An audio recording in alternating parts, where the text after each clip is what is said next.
Nagtala ng malaking tagumpay sa kampanya laban sa kriminalidad ang Masbate Police Provincial Office matapos ang matagumpay na pagka-aresto sa Rank 3 Regional Most Wanted Person dakong alas 9:30 ng umaga kahapon February 3, 2026 sa PUB Corpus, Masbate. Ang narestong akusado ay kinilala sa alias na Joshua, hustong gulang, laki, may asawa, magsasaka at residente ng bayan ng Esperanza, Masbate na nakalista sa e-warrant system ng PNP. Isinagawa ang operasyon ng pinagsanib na puwersa ng PUB Corpus Municipal Police Station bilang lead unit katuwang ang PIU Masbate, Masbate 1st and 2nd Provincial Mobile Force Companies, Intelligence Group, ISOD, Esperanza MPS at RIU-5 PIT Masbate. Isinagawa ang pag-aresto sa bisa ng warrant of arrest and issued Honorable Judge Teofilo Barriaga Tambago, Acting Presiding Judge ng RTC 5th Judicial Region Branch 49 na may petsang January 9, 2025 para sa kasong murder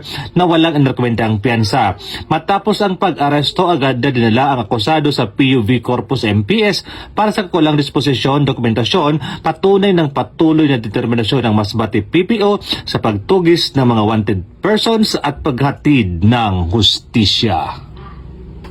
Mula dito sa Bicol Region, ako ang Police News Network Correspondent, Police Staff Sergeant Merculito Pilo Bindinudio, alagad ng batas, tagataguyod ng Balitang Pulis.